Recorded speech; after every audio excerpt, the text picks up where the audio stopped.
Círculo Esotérico da Comunhão do Pensamento. Primeira ordem esotérica no Brasil. Idealizada e fundada por Antônio Olívio Rodrigues há 112 anos. Ritual das reuniões semanais. Boa noite, estimados irmãos e irmãs que aqui se encontram.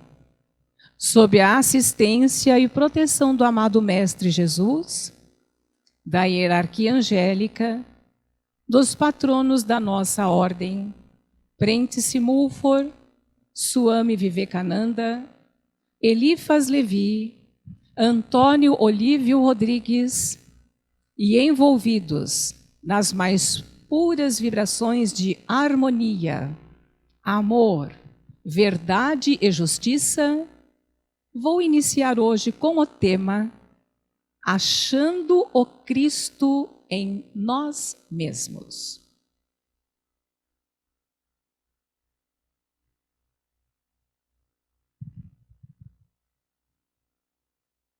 Toda a índole da doutrina de Jesus tendia para mostrar aos seus discípulos como ele estava ligado ao Pai e ensinar-lhes como podiam também ligar-se ao mesmo. Por diversas vezes e de maneira diferente, ele procurou explicar-lhes que Deus vivia no interior deles, que ele era um Deus dos vivos e não dos mortos.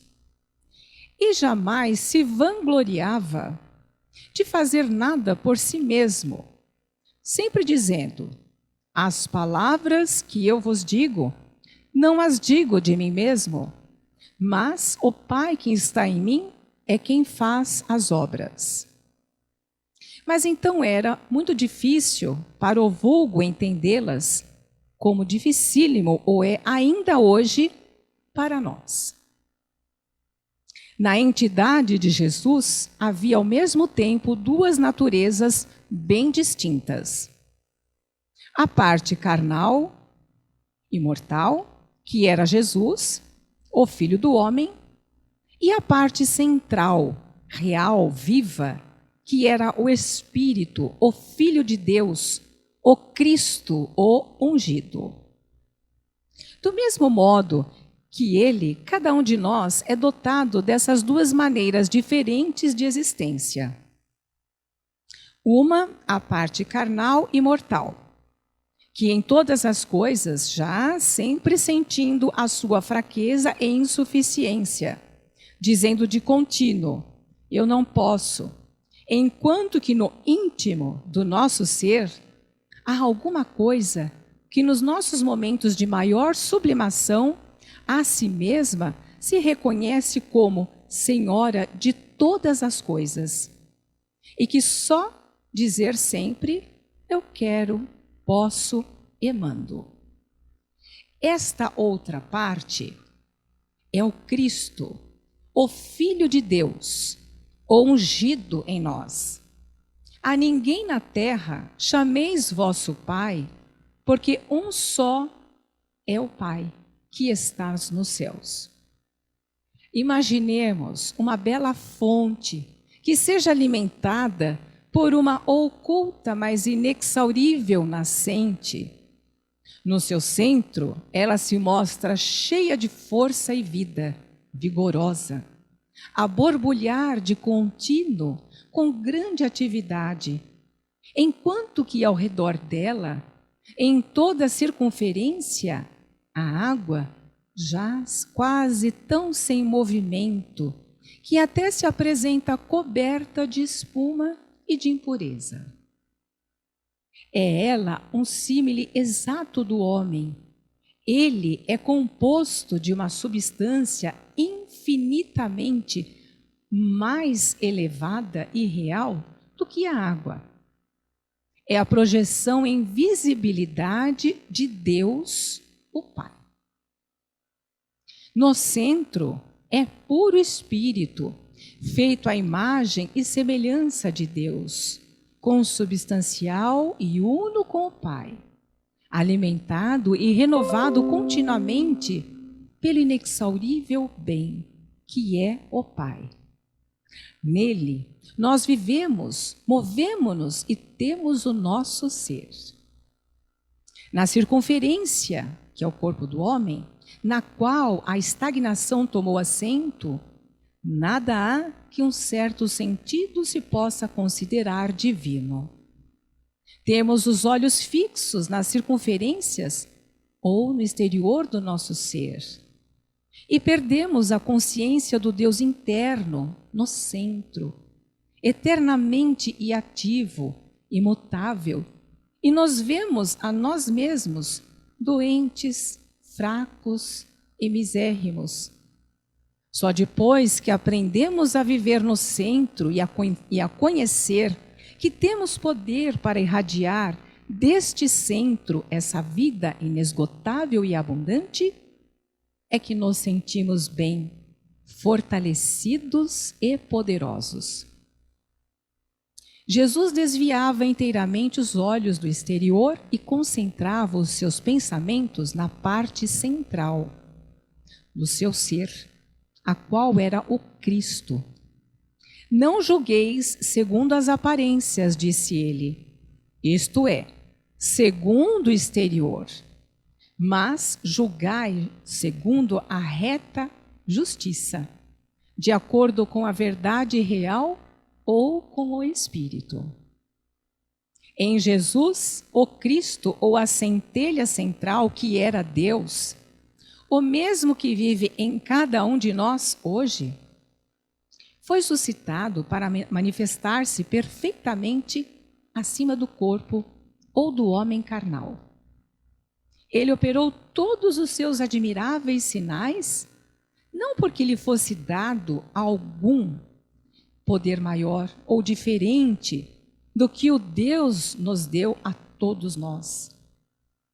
Não porque fosse um distinto filho de Deus e nós meros filhos de Deus, mas exatamente porque essa mesma essência divina que o Pai infundiu em cada filho gerado foi agitada em brilhante chama pelas influências pré-natais, pelo seu meio primitivo e pelos seus últimos esforços próprios, mantendo-se em constante comunicação com o Pai, a fonte de todo o amor, vida e força. Nós sabemos que no correr do seu mistério público, ele passava algumas horas de cada dia a sós, com Deus. E nenhum de nós sabe por onde ele passou todos os verdes anos da sua mocidade, exatamente como nós estamos fazendo hoje. Dominando a sua parte mortal, os seus desejos carnais, as suas dúvidas e receios, até que chegasse ao perfeito conhecimento desta presença interna, deste Pai em mim, a quem ele sempre atribuía a autoria de todas as suas obras prodigiosas. Ele teve que aprender como nós estamos aprendendo, teve que perseverar como estamos perseverando hoje, teve que tentar por diversas vezes o poder dominar-se como estamos fazendo. Todos nós devemos reconhecer que foi o Cristo que fez Jesus ser o que era, e o nosso poder para ajudarmos agora aos outros como a nós mesmos jaz na nossa aquisição para compreendermos a verdade, porque é uma verdade, entendamo-la ou não, que aquele mesmo Cristo vive em nós, como ele vivia em Jesus. É a parte de si mesmo que Deus pôs no íntimo de nós e que aí sempre vive com inefável amor e desejo de esprairar-se à circunferência ou à nossa consciência, como suficiência nossa em todas as coisas. É em nós o amantíssimo Filho, como era em Jesus. É o eu neles e tu em mim, para que eles possam ser feitos em mim de que falou Jesus. Em tudo isso, nada devemos diminuir de Jesus. É Ele ainda e sempre o nosso Salvador, no qual Ele veio pelo sofrimento indizível, pela crucificação perfeita de si mesmo, a fim de que pudesse conduzir-nos para Deus, a fim de que pudesse mostrar-nos o caminho para sairmos dos nossos pecados, moléstias e atribulações, a fim de que pudesse manifestar-nos o Pai e ensinar-nos como esse mesmo Pai nos ama e vive em nós. Amamos a Jesus e importa-nos amá-lo com amor que seja maior do que todos os outros amores e provar o nosso amor observando muito estritamente a sua vida e doutrina.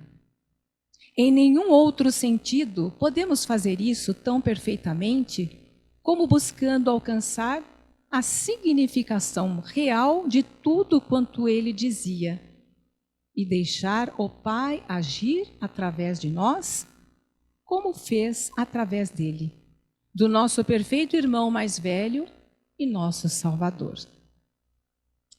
Falando, Jesus muitas vezes se referia à parte mortal de si próprio, mas vivia quase que inteiramente na parte do Cristo de si mesmo, tão conscientemente no íntimo do seu ser, no qual a essência do Pai estava brotando em atividade, que de ordinário falava dessa parte. Quando disse, "Vinde a mim e eu vos aliviarei", ele não podia ter indicado uma vinda ao seu ego pessoal e mortal, porque conhecia milhares de homens e mulheres que nunca conseguiram obtê-lo. Ele referia-se, portanto, ao Cristo de si próprio, querendo significar não vinde a mim, a Jesus, mas vinde a mim ao Cristo. Nem mesmo quis dar a entender, vinde ao Cristo vivo em mim, porque relativamente poucos lograriam fazer isso. Mas disse, as palavras que eu digo não são minhas, mas do Pai em mim. E foi então o Pai que disse, não vinde a mim, Jesus, mas vinde a mim, isto é, levantai-vos da vossa parte mortal, na qual tudo são moléstias, pesares e atribulações, e subi até a parte do Cristo onde moro, e onde vos darei alívio. Levantai-vos à realização de que sois uno com o Pai, de que vos achais rodeados e supridos do amor divino, de que no universo não há senão bem real, e de que todo bem vos pertence e vos dará alívio. Ninguém vem ao Pai senão por mim. Não significa que Deus é um Pai exterior, a quem devemos lisonjear, achegando-nos dele por intermédio de Jesus, o seu Filho mais amável e de clemência mais fácil. Porque não disse Jesus, quem me vê a mim, vê o meu Pai. Ou por outras palavras, assim como eu sou em amor, mansidão e acessibilidade, assim também é o Pai. Quer isso dizer que ninguém pode vir ao Pai, senão pela parte do Cristo de si mesmo. Não podeis aproximar-vos dele por intermédio de qualquer outra pessoa ou por outro meio exterior. Alguém pode ensinar-vos como conseguirdes esse resultado e inteirar-vos de tudo quando vos pertencer uma vez, dado o primeiro passo. Mas deveis recolher-vos no íntimo da vossa própria alma, achar o Cristo aí e olhar para o Pai através do Filho, acerca de qualquer coisa que desejais. Jesus estava esforçando-se de contínuo para atrair a mente das pessoas que lhe rodeavam, a personalidade e fixá-la no Pai dele como a fonte de todo o seu poder. E quando por último as viu, propendendo para o seu ego mortal, porque ainda não estavam com os olhos bastante abertos para compreender a verdade do Cristo dentro das suas próprias almas, disse-lhes: convém-vos que eu vá, porque se eu não for, o Consolador não virá para vós. Isto é, se ele permanecesse onde elas pudessem ficar todo o tempo a olhar para a sua personalidade, elas nunca conheceriam que o mesmo Espírito da verdade e poder vivia no interior de si mesmas. A grande diferença entre uma vida cristã e uma vida de Cristo. Uma vida cristã é seguir a doutrina de Jesus com a ideia de que Deus e Cristo são inteiramente exteriores, ao serem invocados, ainda que nem sempre respondam. Uma vida de Cristo é o mesmo que professar a doutrina de Jesus com o conhecimento da presença interna, que é sempre vida, amor e força dentro de nós, prestes a manar abundante e prodigamente nas nossas consciências. E por intermédio nosso, nós outros, no momento em que nos abrimos para ela e com toda a confiança aguardamo-la. Uma é um seguir a Cristo, que é a beleza e bem em extremo, mas ainda assim é sempre imperfeita. A outra é deixar que o Cristo, o Filho perfeito de Deus, se manifeste por meio de nós. Uma é esperar para algumas vezes ser salvos dos pecados, das moléstias e atribulações. A outra é conhecer que em realidade somos salvos agora de todas essas coisas por esse Cristo interno e pela fé. Declaramo-lo até que a evidência se manifeste nos nossos corpos. O crer simplesmente que Jesus morreu na cruz para apaziguar a cólera de Deus nunca salvou e nem pode salvar ninguém do presente pecado, moléstia ou necessidade. E nem isso era o que Jesus ensinava. Os demônios o creem e estremecem, nos foi dito, mas nem por isso são salvos. Haverá, pois, alguma coisa mais do que isso. Um tato vivo de certa espécie, uma sorte de interferência das nossas próprias almas com a fonte divina de todo o bem e de todos os dons. Cumpre-nos ter fé no Cristo, crer que o Cristo vive em nós e é em nós o Filho de Deus. Essa confiança tem o poder de salvar-nos e de curar-nos. Se, pois, estais manifestando moléstias, deveis ignorar o símile, que é o exterior ou a circunferência da fonte, ou do tanque onde a água se acha estagnada e a espuma se levantou. E falando do centro de vosso ser, dizei: Cristo é a minha vida, Cristo é a minha saúde, Cristo é a minha fortaleza e Cristo é perfeito. Dizei as palavras com toda sinceridade, procurando efetuar o que ides dizendo, e quase que imediatamente a fonte perene da vida no centro entrará a brotar, de contínuo, com rapidez cada vez mais crescente, até que uma nova vida se irradie através da dor, das moléstias, para a superfície, e o vosso corpo manifeste a vida perfeita de Cristo. Suponde que é de dinheiro que necessitas? Firmai-vos e sustentai-vos nesse pensamento. Cristo é o meu abundante suprimento, não o supridor. Ele está agora dentro de mim e deseja ardentemente manifestar-se com o meu suprimento. Os seus desejos serão cumpridos agora. Não deixeis o vosso pensamento andar errante enquanto ele está operando, mas sustentai com firmeza o pensamento aqui e agora, arredando os vossos olhos de outra e qualquer fonte, e ele seguramente honrará a vossa fé, manifestando-se como vosso suprimento, um cêntuplo mais abundante do que haveis pedido ou imaginado. Mas lembrai-vos das palavras sinceras de Tiago, o apóstolo.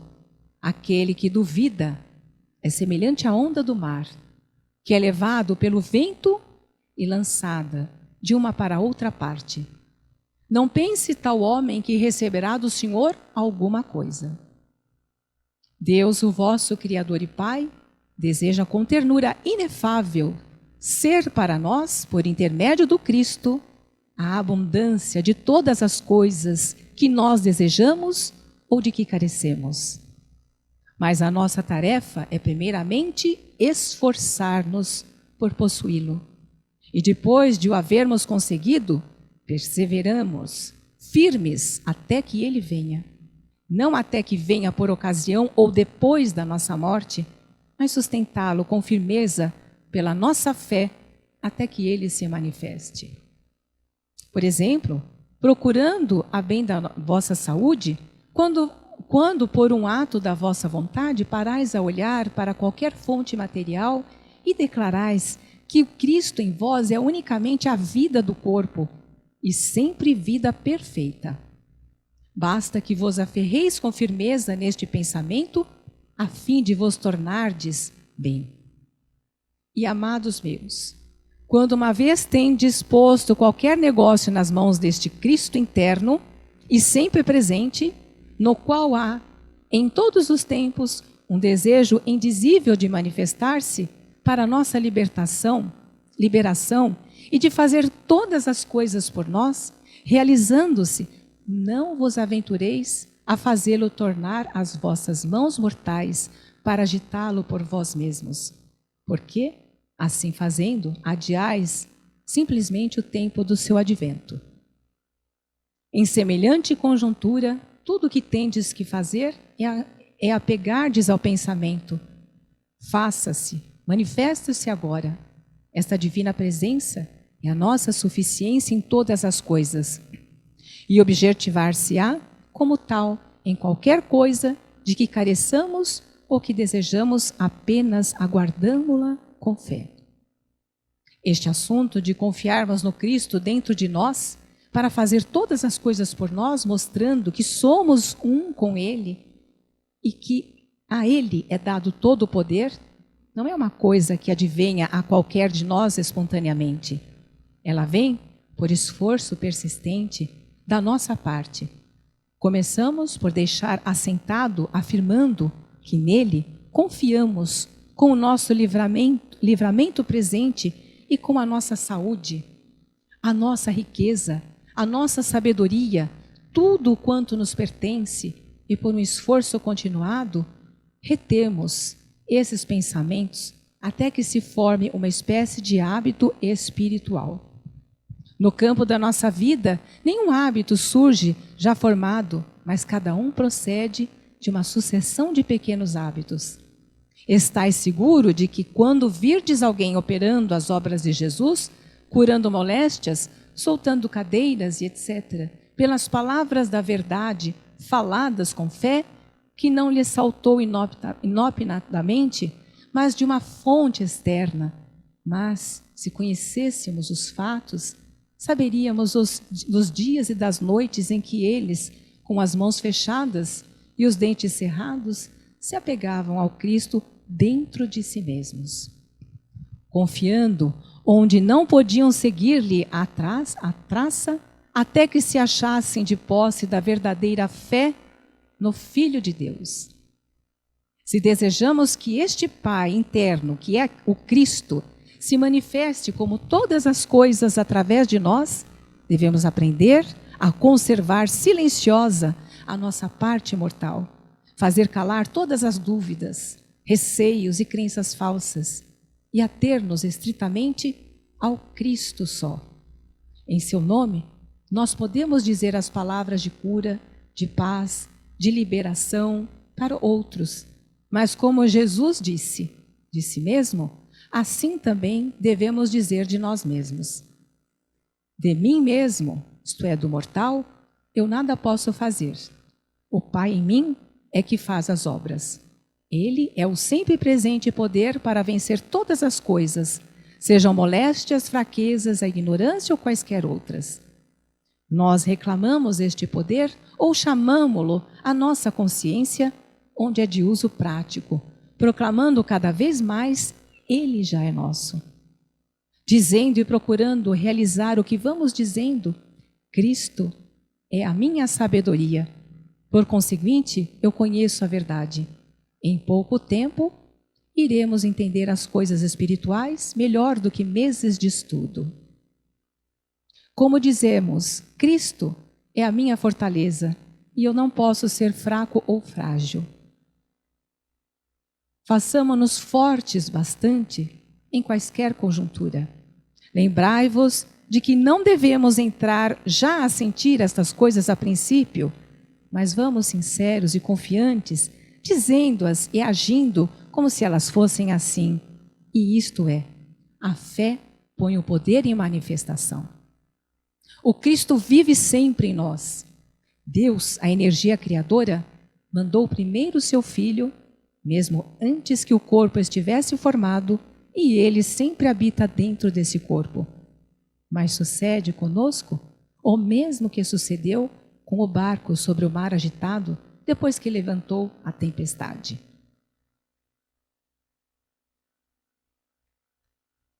Jesus, estando no navio, não impediu de jogar o furor das ondas, de bater-se contra ele, porque jazia dormindo. Foi somente depois que o despertaram e o puseram em ação para manifestar o seu poder que o mar apaziguou e o perigo passou. O Cristo em nós tem aí estado desde todos os tempos, mas nós não o sabíamos, e assim os nossos barquinhos têm sido atirados de uma para outra banda pelas moléstias, pobreza e desconfiança, até que nos parecessem quase perdidos. Eu, o verdadeiro ego espiritual de mim mesmo, sou uno com esse Cristo. Eu sou esse Cristo. Vós, o verdadeiro ego espiritual de vós mesmos, sois unos com este Cristo. Sois este Cristo. O verdadeiro ego de cada pessoa é o Cristo. Esse Filho de Deus, amados meus, agora somos filhos de Deus. E ainda não é manifestado o que havemos de ser.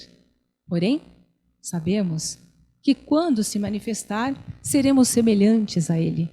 Agora, já somos o Filho, e quando Ele se manifestar, isto é, quando, depois da transição chamada morte, Ele surgir diante das nossas vistas, como um ser grandioso e cheio de glória, senão quando tivermos aprendido a fazer calar a nossa parte mortal e a deixar o Pai manifestar-se na nossa superfície. Por intermédio do Cristo interno, nós então seremos semelhantes a Ele, porque Ele unicamente será visível para nós. Considerai que espécie de amor o Pai nos tem concedido para que nos chamemos filhos de Deus. Não somos simplesmente imagens ou reflexos de Deus, mas expressões. Somos projeções em visibilidade da presença invisível. Deus fez o homem uno com o Pai, do mesmo modo que Jesus o era. Exatamente na proporção de como realizamos e fazemos valer esta nossa primogenitura. O Pai em nós será manifestado ao mundo.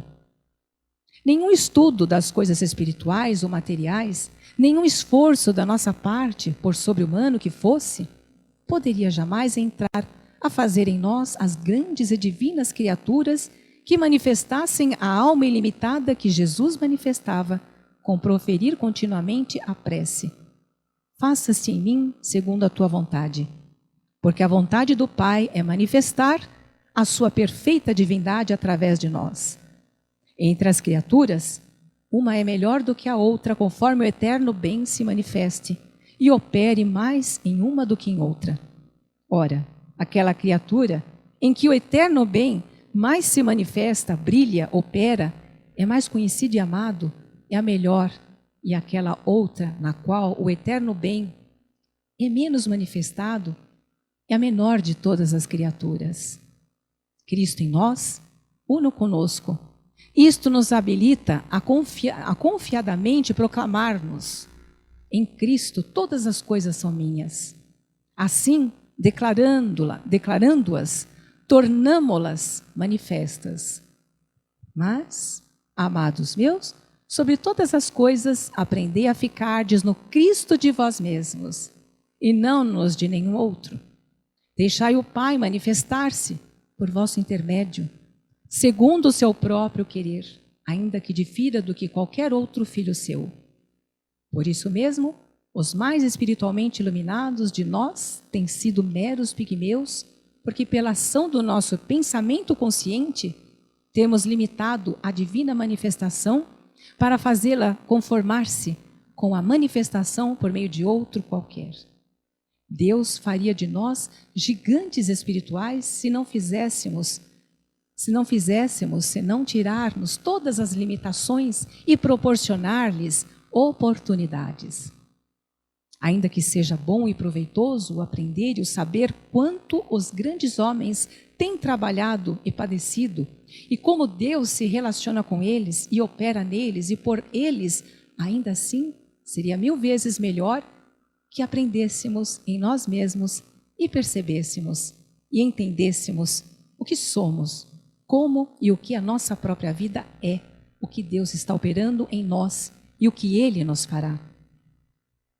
Todas as bênçãos prometidas no 20º capítulo do Deuteronômio são para aqueles que ouvem diligentemente a voz do Senhor, para aqueles que buscam a voz interna nas suas próprias almas e aprendam a ouvir, a obedecer o que ela lhes diz, individualmente, sem atender o que ela diz a qualquer outra pessoa, pouco importa, o quanto parecem estar adiantadíssimos em entendimento espiritual. Esta voz não conduzirá exatamente como conduz a qualquer outra pessoa em todo o vasto mundo, mas na infinita variedade das coisas será a harmonia perfeita, porque não há senão um Deus e um Pai de todos.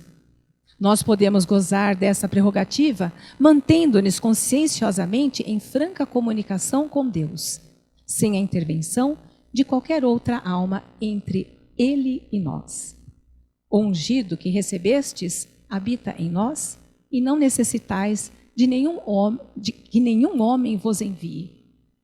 Mas aquele Consolador que o Pai vos enviará em meu nome, esse vos ensinará todas as coisas. Porém, quando vier aquele Espírito de verdade, ele vos guiará em toda a verdade, porque não falará de si mesmo, mas falará de tudo o que tiver ouvido e vos anunciará as coisas que hão de vir. Para isso, não há mister senão uma palavra pequena, agora, firme e persistentemente mantida na mente, para pôr em manifestação por intermédio nosso o mais elevado ideal que somos capazes de formar.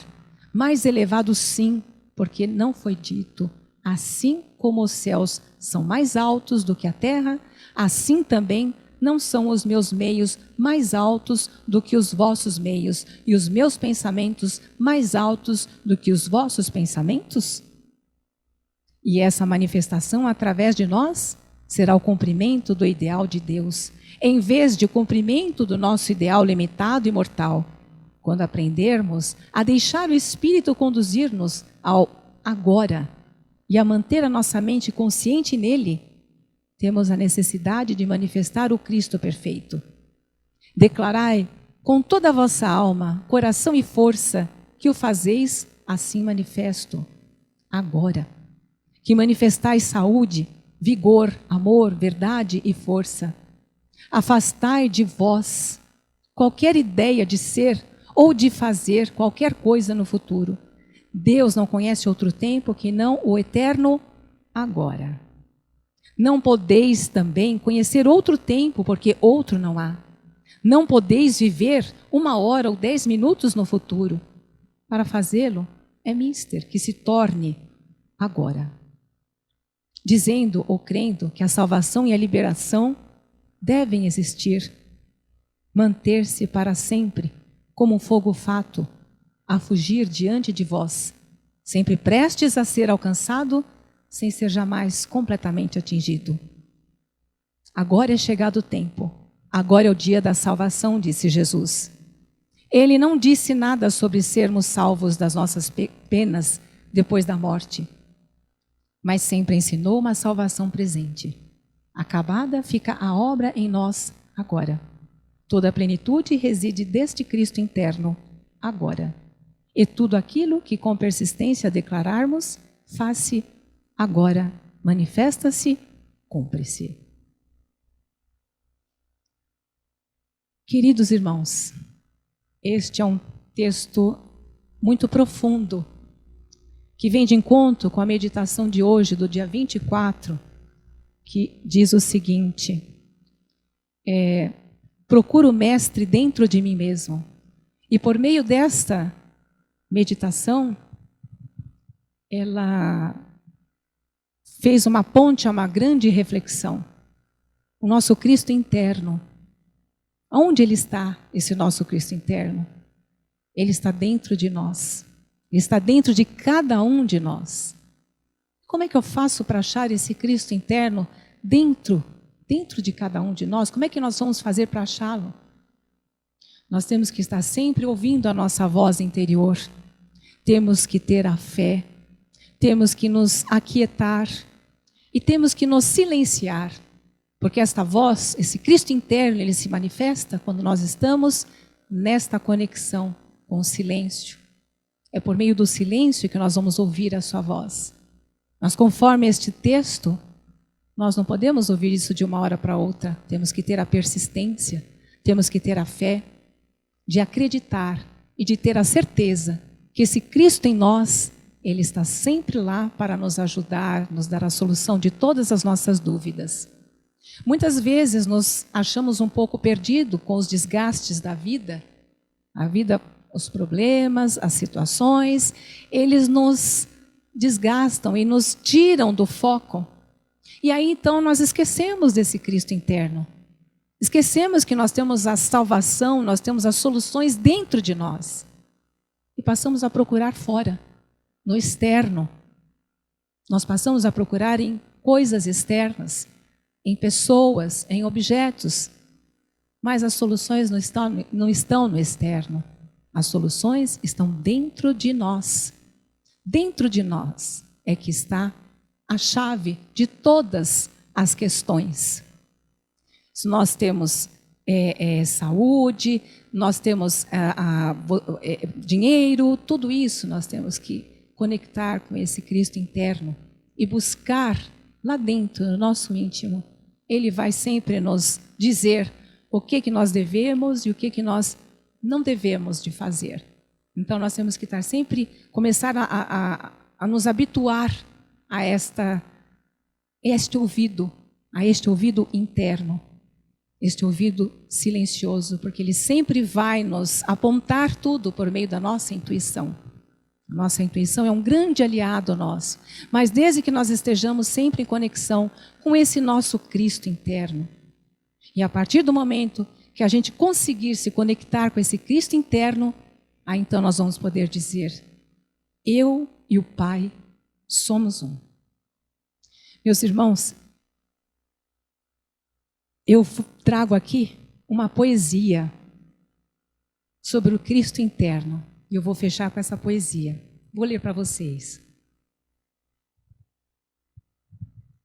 Ainda que Cristo nascesse 1000 vezes em Belém, se não nascer dentro de ti, a tua alma ficará perdida. O que importa, Gabriel, tua salvação à Virgem, se a mesma mensagem a mim não se dirige? Recolhe-te em ti mesmo e lá encontrarás, e não em terra estranha, a pedra filosofal. E na medida em que meu eu desaparece, que o eu do meu Senhor se revigore e cresça. A alma é um cristal, a divindade a luz. E o corpo em que vives, o estojo que a conduz. Dançam estrelas, põe o sol tudo a mover. Não pertences ao todo, se fixo é teu ser. Como Deus, sou rico, nem um grão de poeira ele pode ter que eu também não tenha. Se queres chamar o Altíssimo de Pai, deves primeiro reconhecer que és seu filho. O teu coração recebe Deus e todo o seu valor, quando diante dele se abre como uma rosa. Meus irmãos, esta era a mensagem que eu queria deixar para vocês, para que nós sempre, nunca esqueçamos e sempre lembramos de que o nosso Cristo interno é a chave para as nossas soluções, para as nossas dúvidas, os nossos questionamentos, e que a gente tenha sempre esse Cristo interno vivo e brilhante dentro de nós. Que a gente sempre tenha essa luz interna brilhando. Brilha a vossa luz. Essa é a mensagem que eu queria deixar para vocês. Que assim seja.